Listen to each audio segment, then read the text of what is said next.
For decades, this stretch of ocean covering over 500,000 square miles, located between Miami, Puerto Rico, and Bermuda, has baffled scientists, experienced sailors, and even military investigators. Planes disappearing, various kinds of strange lights being seen, a whole bunch of weirdness, all conglomerating into this very tight corner of the Atlantic. Ships have shown up absolutely empty, no sign of any struggle, and yet the crew has just vanished. This is something that's very real. They exist in records, and now they're all gone, and fair weathered. That is not supernatural phenomenon to me. That is something unexplained. What caused ships and planes to disappear without a trace? Why has aeronautical and navigational equipment stopped working or changed course by itself? Historical shipping records show that the mysteries of the Bermuda Triangle are much older than many people realize. Ever since the earliest days of oceanic exploration, sailors have witnessed strange sights. Really, the awareness of the Bermuda Triangle started with Christopher Columbus being such an esoteric navigator, a well-respected sailor. His log traversing to the New World is very accurate. It turns out, just as Columbus got into the area known as the Bermuda Triangle, he recorded having compass malfunctions. The following night, he saw a large fireball hit the ocean. He saw strange lights, he saw strange weather phenomena happening there. So it's definitely a case that the story of the Bermuda Triangle is not just some modern or some urban myth at the threshold of the 21st century. It is as old as there are accounts of people going into that area. About 450 years after Columbus, on December 5th, 1945, the U.S. military experienced the Bermuda Triangle's most perplexing mystery. At 2 o'clock in the afternoon, 5 U.S. Navy torpedo bombers flew from a naval base in Fort Lauderdale, Florida, on a routine training exercise. Not long into the 2-hour mission, all 5 planes were suddenly gone. The mystery was compounded when the Navy sent out a rescue plane, and it too disappeared. 6 planes, all flown by skilled pilots, had vanished into oblivion. That struck everybody as very odd. This was not an modern era. We have radar, we have radio, still 5 aircraft vanished. Now the question is, where have all of them gone? It really is as if they have been snapped out of our reality into something else. And of course, what that something else is, that's the mystery of the Bermuda Triangle. Over the years, few have lived to tell of any strange anomalies that have occurred to them in the Bermuda Triangle. But American pilot Bruce Gurney is an exception. In 1970, Gurney, his father, and a business associate were flying from the Bahamas to Florida. When Gurney reported seeing a strange cloud directly out in front of their plane. Then, as he approached, Gurney claims the cloud formed a donut-shaped hole, or vortex. The tunnel was huge at first, but then it started getting smaller. That was when I penetrated into the tunnel, an incredible thing happened. These lines instantly formed. It was like looking down a rifle barrel, because the lines are slowly counterclockwise. I encountered this intense electricity like flashes going on and off. And all I could see was this strange, grayish, yellowish fog. I call it electronic fog. I noticed that my instruments were malfunctioning, and at the same time I'm feeling this unbelievable sensation. Gurney says when he finally exited the tunnel, he radioed Miami Air Traffic Control, but they couldn't find his plane on their radar screen.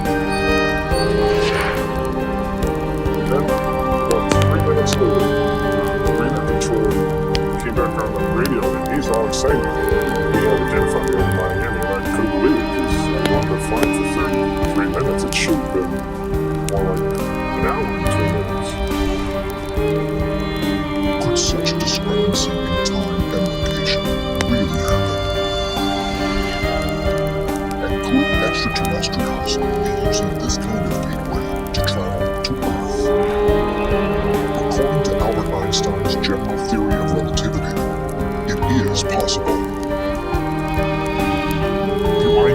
principles of being able to bend space using a gravitational pull, it's very possible that extraterrestrial craft could somehow get a higher charge of energy from these locations like the Bermuda Triangle, which allow them to do a burst of energy, if you will, a warp speed, and harness some type of extra particles or energies from these locations to get them where they're trying to go.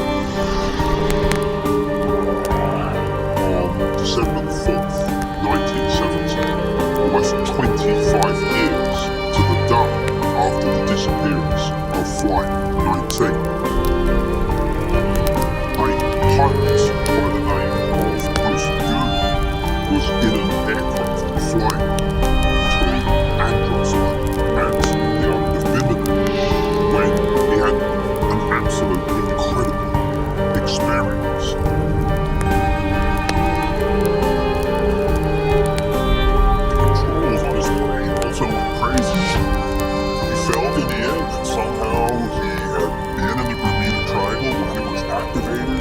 Since that time, researchers have been trying to find out exactly what happened during that flight.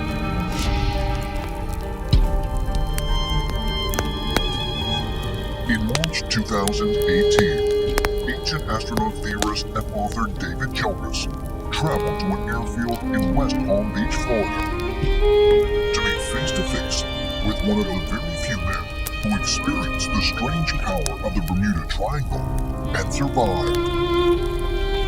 So what's our plan today?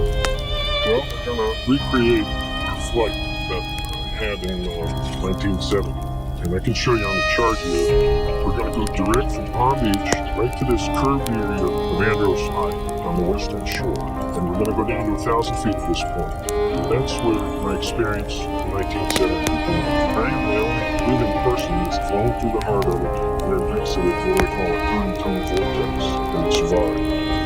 So have you ever recreated your flight? I've never been on the exact flight path that I was when I had this event. And that's what I'd like to take you through today. Exact flight path. Into the Bermuda Triangle. This isn't a one-way flight. No sir. Okay. I'm ready. It's a birthday with 1970. And we're flying out of Andros with you on this flight. But again, in our business market, this is rotating look. This is the area where took off, started my ascent. Just like we are right now. I started climbing straight out over that bank right there. There it is. That it? Okay. I don't know. It looks kind of eerie here. There's nothing much around, is there? Fairly remote area of the Bahama Bank. Well, did you feel that? There it is. Right. That was the weird. Did you catch that? Something we should maybe.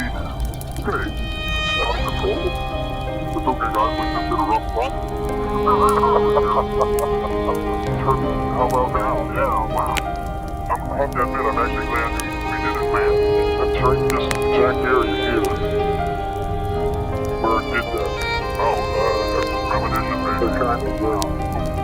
Alright, so did you think that anything strange was going to happen to you that day? Premonition. This strange cloud formed right in front of us, and it was like a lenticular shaped cloud. But it was just sort of hovering there. And it looked really strange. As soon as I got over it, it started expanding. And then before you know it, I'm inside it. And so now I can't see anything. It is near zero. There was lightning in there. There was some flashes. But it's a glitch. It got more and more intense even when we went in it. And it got darker too. It's almost like night and day. My co-pilot, my dad, he said, maybe we ought to turn around and go back to Andros. I didn't want to turn around and go back through this cloud that was freaking me out. It worked. There was no turning back. You know, I said to my dad, well, hold on, not yet. Rather than turning back for land, Bruce decided to pull out of the cloud that the plane had become immersed in and continued on his flight path. But when he came out of the cloud, he realized that the situation was even more incredible than he first thought. His plane was surrounded on all sides by a giant storm, and there appeared to be no way out. I know we were trapped. had this strange storm. And then I noticed a big tunnel about a mile wide and 10 miles long. So I said, all right, we'll go through that. They had a great. When we entered the tunnel, this crazy thing happened. A series of clouds formed a swirling line that was slowly rotating counterclockwise. It felt like we were hydroplane. Somehow with a zero gravity, just floating and going forward somehow. As I came out of the tunnel, I looked back behind and I watched the tunnel collapse. Radar controller comes back on the microphone and he's yelling really loud, all excited. He says, I got an airplane directly over Miami Beach. And I look at my watch. I got another 30 minutes to go here. I'm at least 80 miles east of you guys. But then I look down and there's Miami Beach right below. I traveled 100 miles in only 3 minutes. 100 miles in 3 minutes? Bruce's plane would have to have been traveling 2,000 miles per hour to cross that distance in such a short amount of time. A speed that his small plane was not even remotely capable of. But the people on the plane there, except for a little bit of mist and fog around them, they don't really notice anything strange. They didn't notice anything strange, but all their watches were set back 20 minutes. I believe now that what was happening is that I was seeing the fabric of time. And I believe that is what creates the mystery of the computer triangle.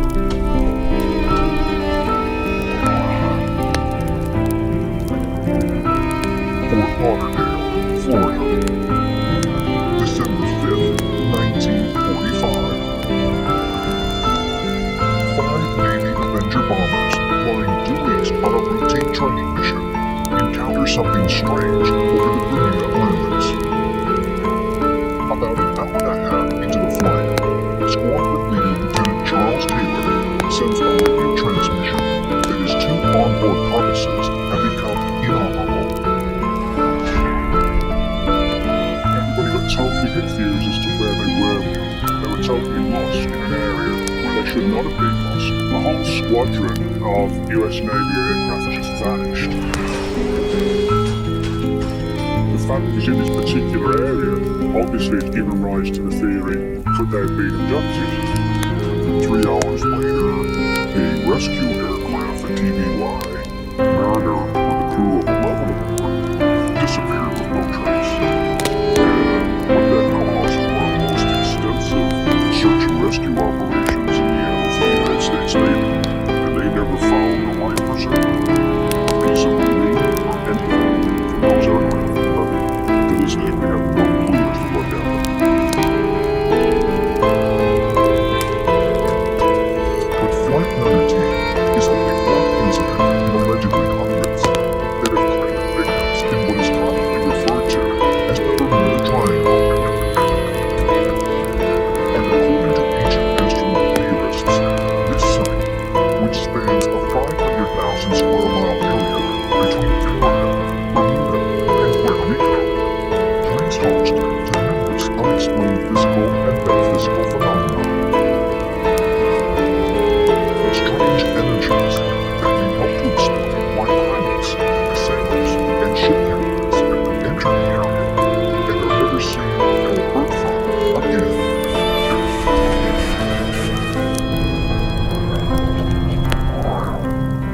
So you have to wonder what's happening to these people. Is there something about the Bermuda Triangle in some kind of portal that aliens are using to come and go through hyperspace? And suddenly, you and your plane are sucked into some other dimension. And you're not coming back. The Bermuda Triangle is interesting for a number of reasons. First of all, it's not just one plane which goes missing somewhere. This is several planes which all disappear. Now the question is, where have all of them gone? It's not just the case that on occasion one of them is found. Really, an awful lot of what has gone missing in the Bermuda Triangle has never been seen and never been heard. if an aircraft is flying over or a ship's sailing the ocean at the wrong time, could it pull them down underneath the water? So, we're looking at possibly not abductions into the sky, but actually below the ocean. Ancient astronaut theorists say the legend of the lost city of Atlantis may be connected to the possible abductions in the Bermuda Triangle.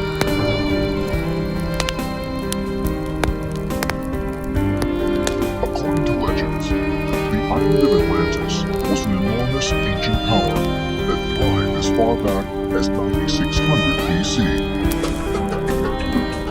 The story of Atlantis, which is one of the most famous mysteries from antiquity, the earliest sources we have on it is Plato. The city was known for being a sort of a technological marvel in its own right. And at some point, for reasons that are not entirely clear, there was an eruption of some sort, and the city disappeared.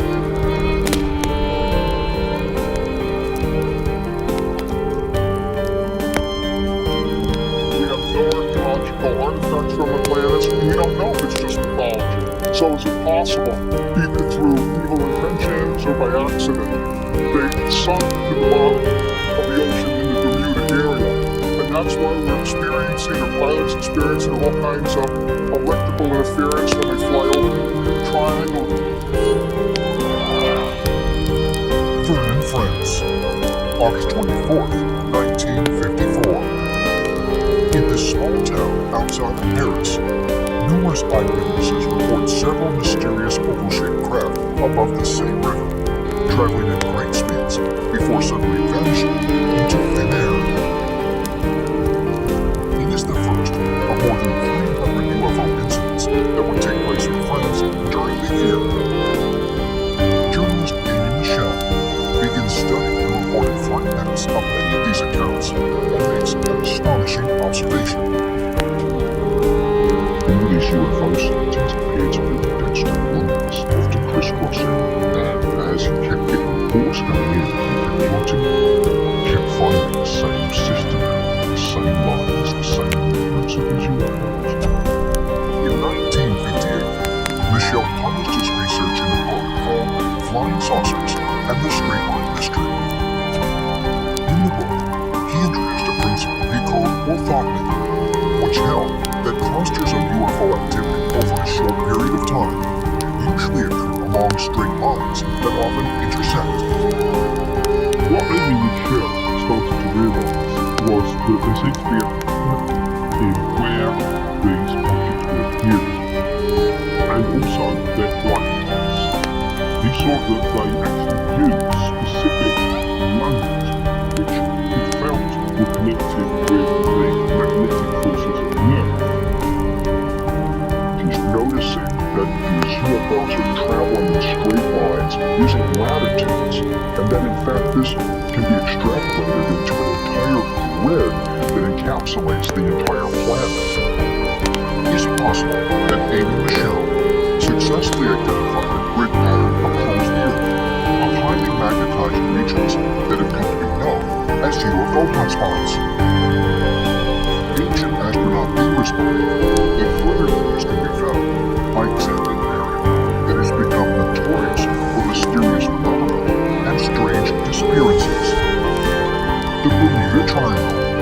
With the Bermuda Triangle, it is an irrefutable fact that planes and ships of various sizes have disappeared without a trace. We also have UFO stories. In the last century, roughly 50 ships and 20 airplanes have vanished without a trace within this infamous 500,000 square mile stretch of the Atlantic Ocean. According to Scottish biologist and paranormal researcher Ivan T. Sanderson, the Bermuda Triangle is just one of a strange and disturbing type of UFO hotspot that he described as the world's 12 vile vortices. He was able to identify, he believed, certain spots like the Bermuda Triangle, the Dragon's Triangle, places like the Great Pyramid, and other huge monument areas, and there was activity going on in these places.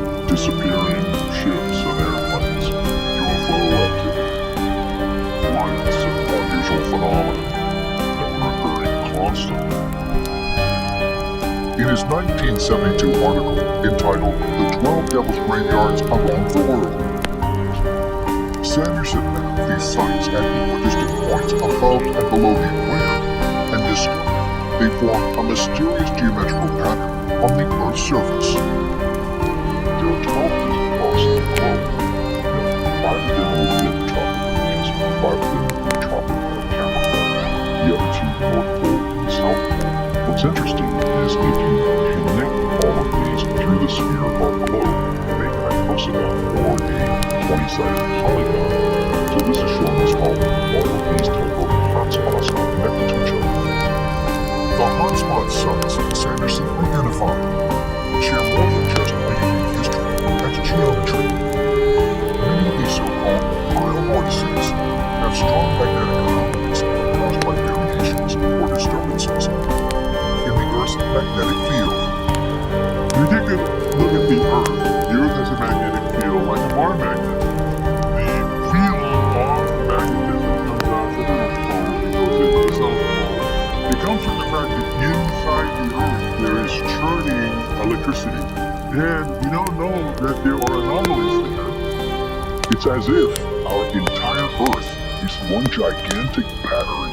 And if one were to argue that the entire planet is a battery, well, what's it used for?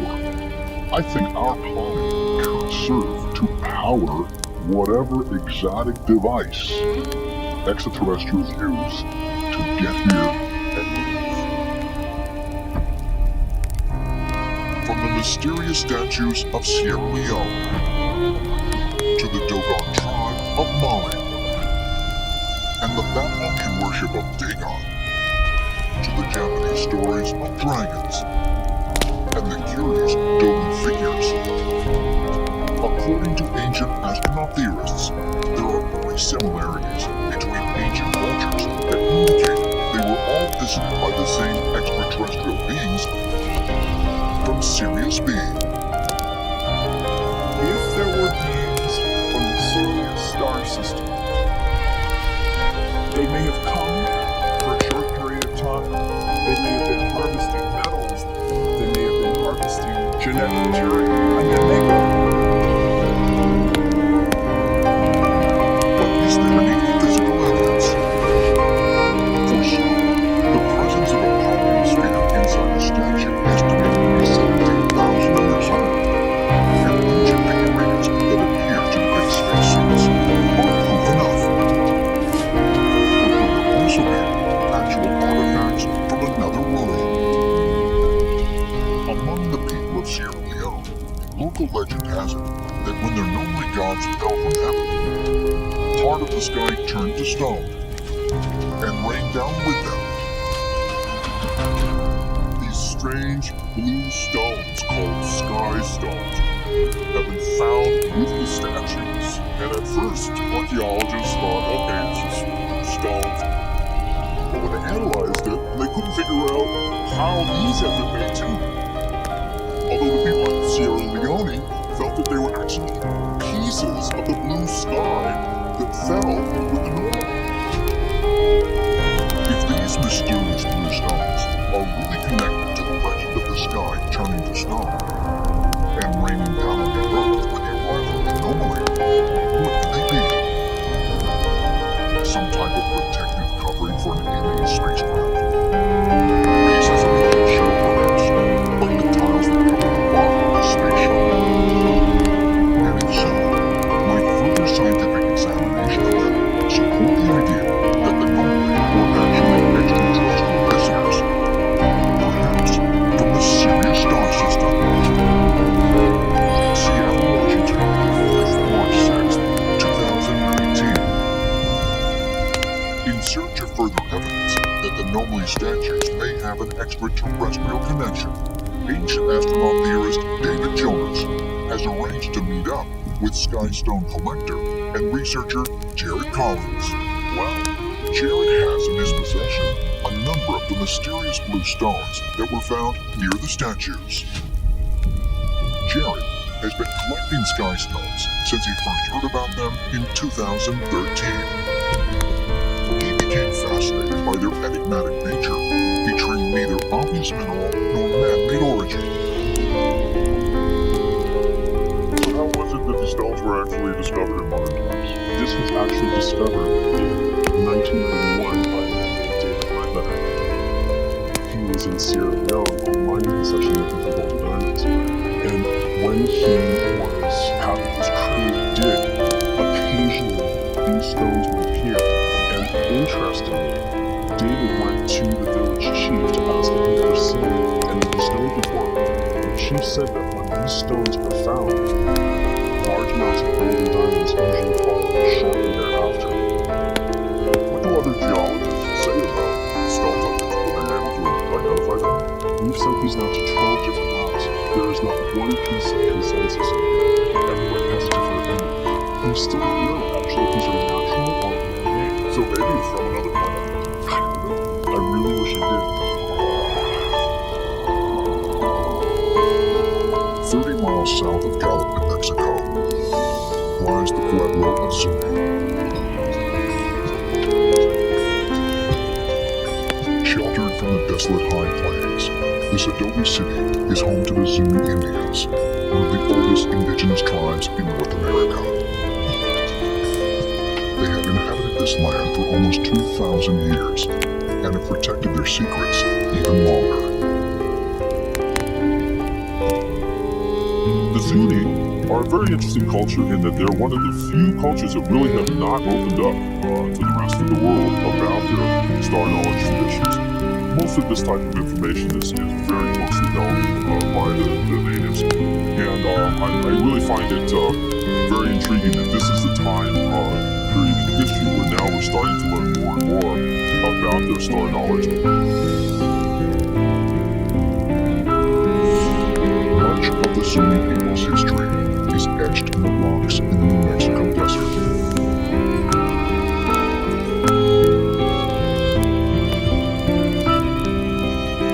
Tribal elder Clifford Mooney and archaeologist Denison Bricio have studied the Zuni secret history firsthand.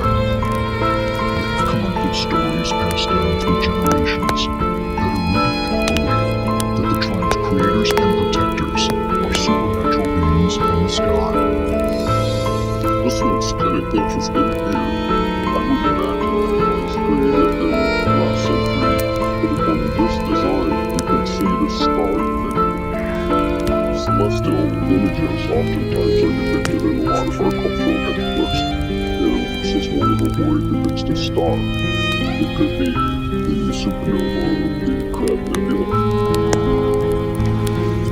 Our Zuni mythology in the prayer system and their ritualistic protocols talk about these people that came over here and told us how to actually live their lives as beings, not people.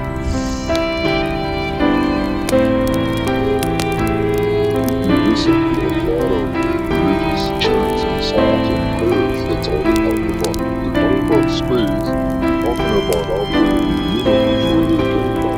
So they've been thinking about it for a long time, but the actual meaning of it is somewhere more profound and more complex than that.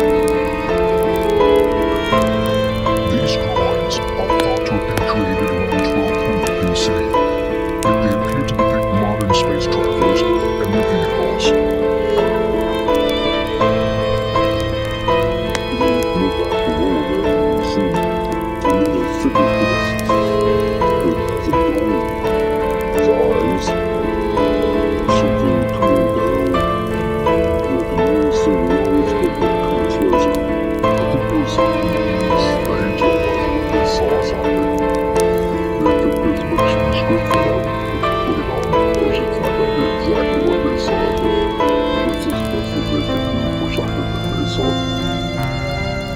With all petroglyphs and things like that, I mean, they're up to interpretation. Sometimes they're just doodlings of people, but other times they may well be actual descriptions and depictions of some kind of god from outer space, some ancient astronaut. And when you go around, say, like the Zuni Pueblo, that's what those petroglyphs are.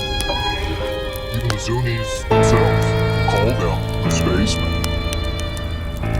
We're going to think that the waves come out of the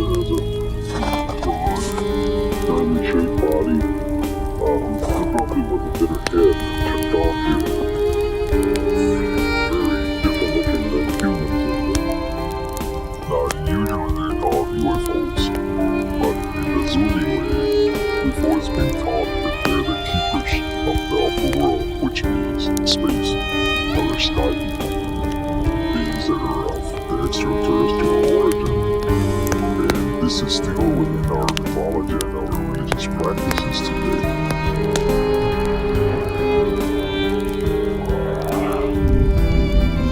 Valcamonga, Italy, June 13, 2019.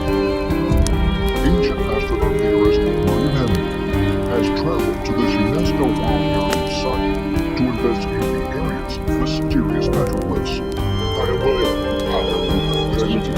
Joining him is Luca Giordano, the head of the Valcamonga Historical and Anthropological Society. This place is massive. It's big and big. Now come, for its full depth time. Are you ready for my... I'm ready, let's go. Here at Valcamonga, because it is a treasure trove of images from the ancient world that have been well documented and studied by scholars. They don't agree on the meaning of the images, but some of them are very open-minded to the ancient astronaut theory. Luca leads William to an area with a pattern of ancient petroglyphs that appears strikingly familiar to modern eyes. Wow, what's behind here? Yeah, this one, this figure. Oh, look at that. Spaceman. Exactly, look at this donut. Look at that. It's right. It's like this glowing. Yeah. And then Korean hopes, the Canadian prophet. Sounds strange and mysterious to see one. With magnifies. Most people probably for the first religion for Christ. Wow. Archaeologists call this mysterious object the chameleon rose because of its flower-like shape. While its exact meaning is lost to history, some believe it to be a religious symbol or a representation of the movement of the stars. But ancient astronaut theorists suggest it might also depict something else, the vessel that brought these helmeted figures to Valcamonga. Look at that, that looks like a spaceship. It's like, look up in the sky and you can see this kind of twirling, spinning ship in the sky. It seems to me, just looking at it, they were trying to talk about beings coming from other worlds, maybe to this place, to their expedition. Tell me about that five-pointed star. Yeah, a lot of five-pointed stars. That's right. We don't know what they mean when they give this particular geometric shape. Sometimes the stars mean energy, like energy from stars would come to this place, or star beams would come to this place. Yeah, this is made of expedition. We have a lot of history about the meaning of all the words here in the world. We have a different motivation for nature's mythological and also spiritual guides. Okay, so this is like a newspaper that says this was in the sky above us at some point, and this space came down, and maybe let the moon into the according to ancient stories, the nearby city of Toronto was founded by a character from Greek mythology called Fate, who came forth from the stars. Legend states that Toronto was founded by the god Freyta, who was the son of Helios, and when he met the Freyta, later in the story, he descended to Earth in a fiery chariot. That's crazy, that's incredible. This also means something for churches because he brought gifts to this place, and still this was a religious and taught this to the local people. What we look at is such a phrase that fades on. Here is really the story of a UFO landing on a mountain and interacting with the waters. When we look behind this myth of Alta, perhaps this is what we're also seeing about Valcamonga. I think given the connection with the spacemen that are etched into the rock, we have to be open to the possibility that what the ancient artist is trying to portray is something that we actually saw in the sky, something coming out of the heavens.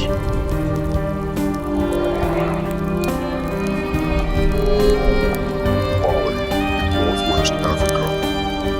Deep in a remote valley live the Dogon people. the nomadic tribe that settled here around 1000 AD. Just like Akhenaten's followers, the Dogon had been forced to leave Egypt because of religious persecution. The Dogons have a very long and ancient tradition, and in my opinion, maintain some of the ancient Egyptian traditions and myths that have been carried on right into the present age. Parts of ancient Egypt may not have died. They were carried on to this day among the Dogon. But what exactly are their beliefs? Dogon mythology holds that the sky god Amma created the first living creature known as Namo. The legend also says that shortly after his creation, Namo multiplied into several parts, one of which rebelled against Amma. Amma responded by destroying him and scattering his ashes throughout the world. According to the Dogon myths, a god gave him his knowledge.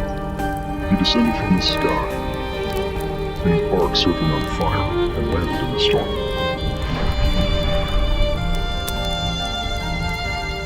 Still today, Dogon celebrates a festival in the honor of Namo and that visitation that occurred in the remote past. How do we know this? For this festival, they have wooden masks that date back to a very long time ago when this festival began. You must know, Dogon masks tell the mystic stories of their ancestors.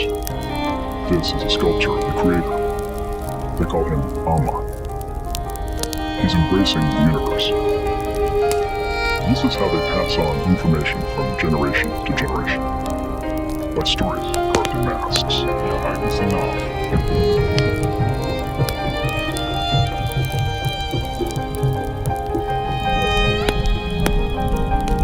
Could Namo have been a real person?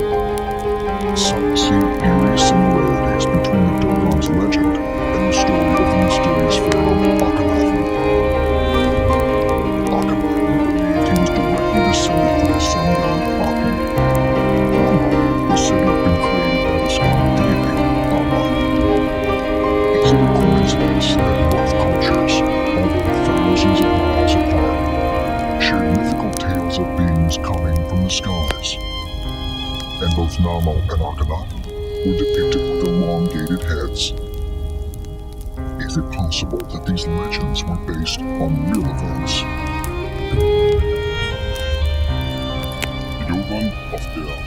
The Dogon dwell in the central plateau region of Banyagara. The knowledge is centuries old, and the priests have been sharing it with chosen individuals only.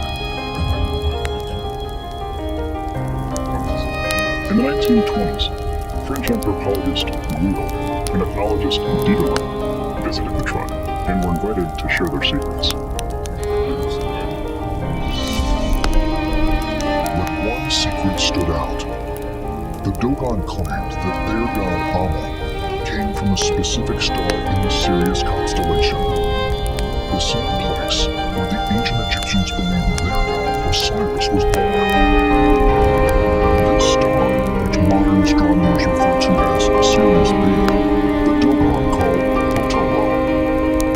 What baffles experts is that the star is so far from Earth, it's impossible to see with the naked eye.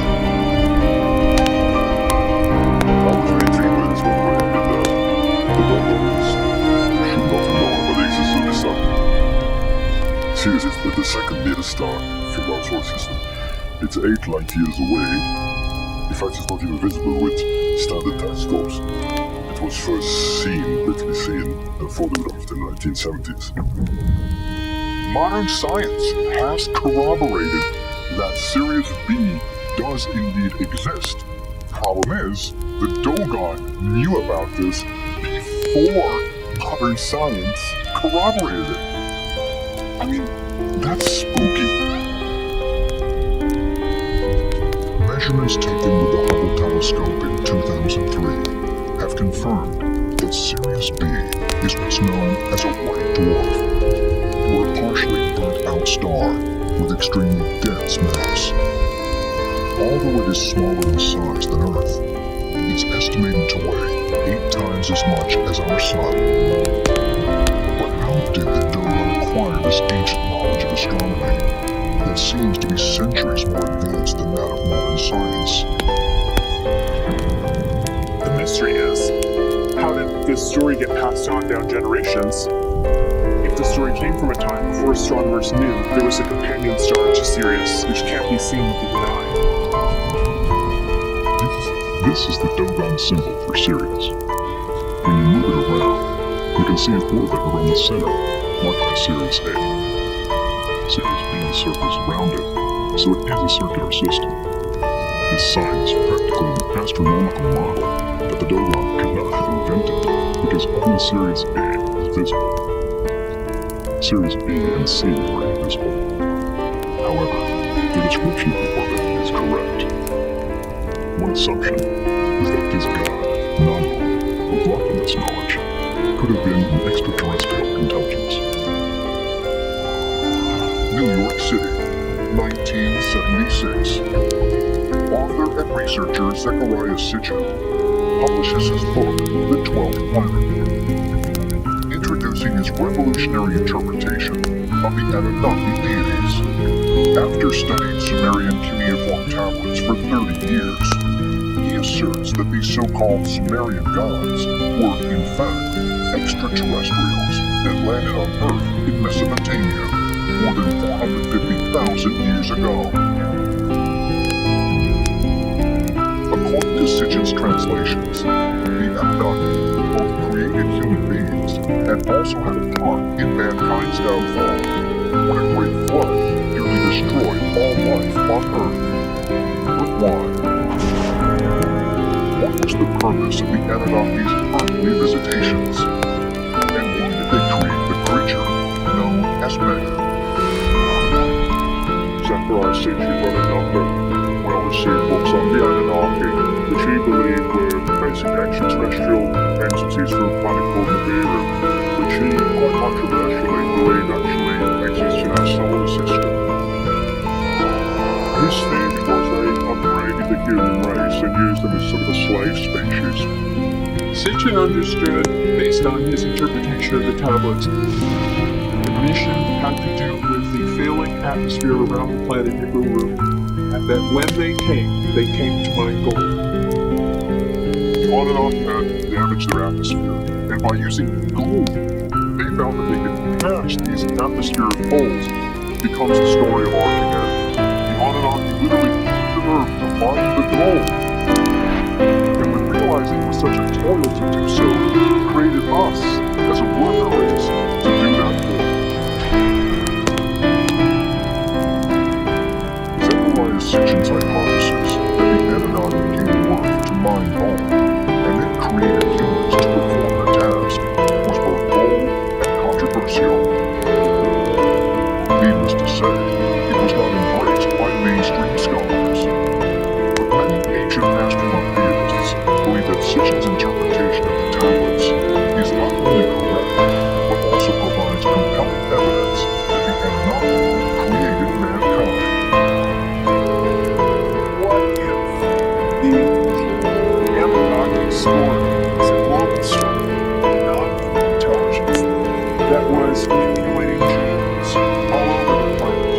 That it wasn't just gold, it was a planetary base.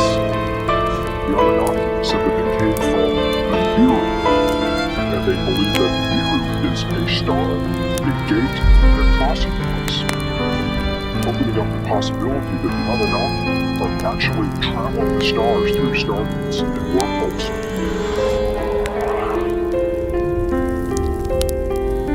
Northern Iran. Along the east bank of the Tigris River, opposite the city of Mosul, lie the ruins of the ancient city of Nineveh, a place originally inhabited by the Sumerians of Mesopotamia. Here, In 1842, British archaeologist Austin Henry Layard unearthed the ruins of the Great Library of Ashurbanipal, a royal archive containing thousands of clay tablets with cuneiform inscriptions. Dating to 3000 BC, the messages carved into stone are considered to be the world's first written accounts. Sumerian tablets are probably one of the oldest form of written record that we have. They've been translated, and they tell exciting stories about how gods intermingled with human beings and actually had a hand in the creation of human beings. Whether or not it's just mythology, or if it's fact, no one really knows. According to interpretations of the Sumerian tablets, the gods were called the Anunnaki. What we're looking at here is a Sumerian tablet that actually shows the tree of life, flanked by divine beings. You can see here the Anunnaki on each side. We also see the winged disc, a symbolic reference that the Anunnaki had the power of flight. They actually had necklaces with astronomical references, moon, star, various symbols, which even could be symbolized as a wristwatch. Technology being used 6,000 years ago. The written accounts etched in the stone suggest the Anunnaki were giant beings, standing 8 feet tall, who came to Earth in search of gold for their home planet. When the Sumerian gods, the Anunnaki, realized the toll it was taking to mine the gold themselves, they decided to fashion a worker bee, a slave to mine the gold for them. And they explain in the Sumerian creation tales that this was an arduous process. So it's very possible that our genetic evolution was a process done by the Anunnaki to create us in their image and after their likeness. They created man according to the Sumerian text. They created Adam and Eve. How interesting that the Bible will echo the story, but talk about it in terms of God.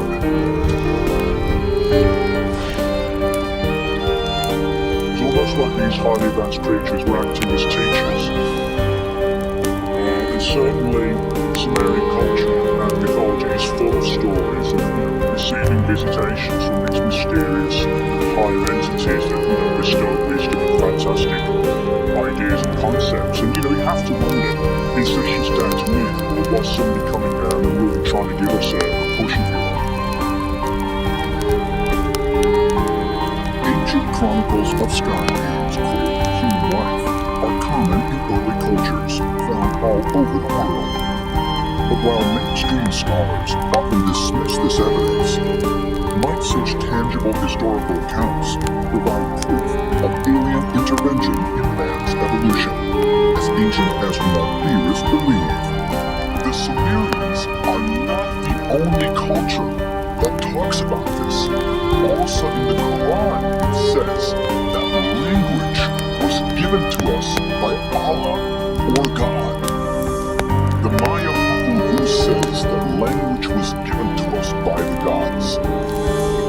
The ancient Egyptian texts are saying the exact same thing. It doesn't matter what ancient culture we look at, they all say the same, that language was a gift from the gods. We should finally come to grips with the idea that extraterrestrials had something to do with our development. Prior to the use of early systems of writing, ancient people taught symbolic communication into stone, called petroglyphs. The oldest date to about 10 to 12,000 years ago. According to ancient astronaut theorists, petroglyphs located in the American Southwest linked the prehistoric ancestors of the Zuni and Hopi tribes with star beings. You got some cool stuff there, the first graphic expression by humans were petroglyphs. That means symbols or figures scratched into stone. The Hopi Indians, for example, scratched petroglyphs into their rock faces that showed people with radiating wings, gods that descend from the sky. The Hopi Indians say that these beings are is beings from space who came to Earth in aircraft were not gods, but brought them knowledge from another planet. We have the same phenomenon in Europe, in Valkyrie. We have it in Asia. We have it in Brazil. When we look at the fauna all around the world, we hear similar legends of things from the stars coming down and having a profound impact on the people of this country or that particular culture, all in broadly similar time frames. We're seeing a pattern developing, and it's difficult to dismiss that pattern is suggestive. Ancient past creatures came down, interacted with us, and maybe manipulated us to become the people we are today. Alaska Caves, southwestern France. Discovered in 1940 near the village of Montignac. This cave complex is covered in Paleolithic paintings dating back more than 17,000 years. Anthropologists believe ancient shamans used these subterranean chambers to perform sacred rituals. And curiously, among many Ice Age animals that are depicted on the walls, there is a strange creature that has the body of a man and the head of a bird. The technical term for such a creature is Therianthro. That's from the Greek Therion, which means wild beast, and Anthropos, which means man. Clearly, these are not things that one encounters in everyday life.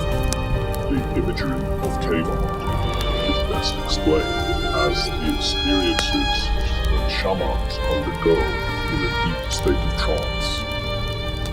When they return from the trance state, they then depict on the cave walls the visions that they have seen in this deeply altered state of consciousness.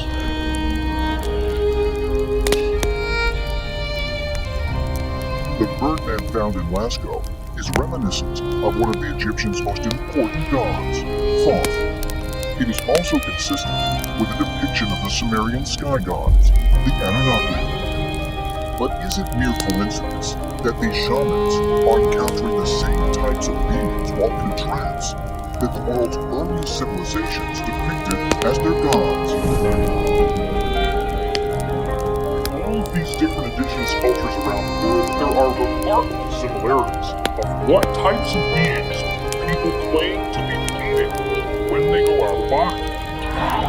This suggests that in the dream plane and in the shamanic state, there is in fact a real place that we are going and real beings that we are encountering when we get there. This is where the ancient national theory suggests that they were the same teachers that went to all the ancient cultures and brought them the basics for what we've accomplished today. But there was a big noticeable change in human behavior around 40,000 years ago, exactly at the time that our ancestors began to manifest the first amazing cave art. But what is clear is that it's not a coincidence, but at the moment that the cave art begins, we also witness in the archaeological record a radical change in human behavior.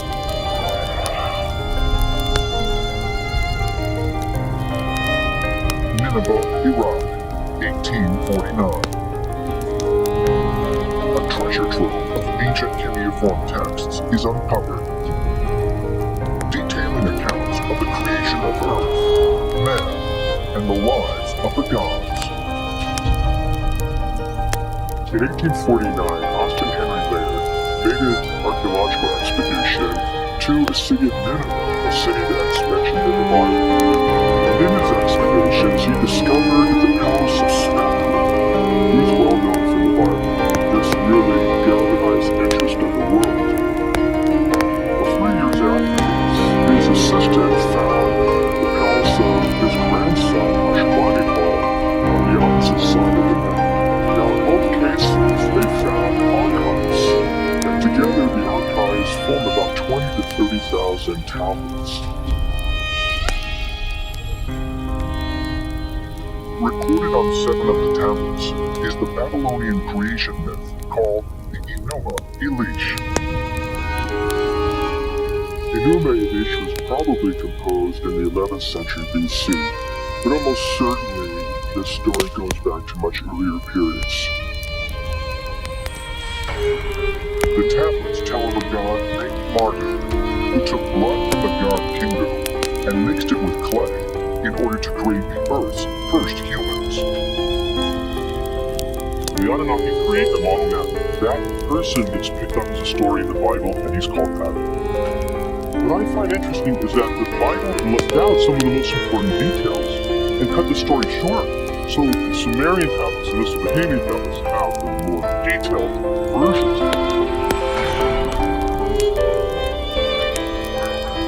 According to mainstream scholars, the Enuma Elish is simply an example of an ancient creation myth. But ancient astronaut theorists believe that the epic story is not fiction, but based on fact. Anunnaki is a term that means from heaven to earth they came. So the knowledge that came out of Nineveh is a complete look at the civilization that sprung up out of nowhere. Many of the tablets that were unearthed in Nineveh describe nuances into the actual mindset of the gods, these Anunnaki, and they describe being flesh and blood beings just like us. The Anunnaki themselves were physical beings that came here in giant spaceships that our ancestors thought were some type of divine apparitions. Our ancestors, especially Sumerians, received help, and that help came from nowhere else but up there. According to ancient astronaut theorists, the Enuma Elish vividly describes not mythic gods, but otherworldly beings, alien visitors who possess a highly advanced knowledge of genetics. The Anunnaki began to figure out how they could create a docile worker. So they took genes from a female hominid, and after many, many trials, they figured out that they could blend genes together and create the perfect being. In a sense, what these tablets are really talking about is genetic engineering and the changing of the DNA within human beings.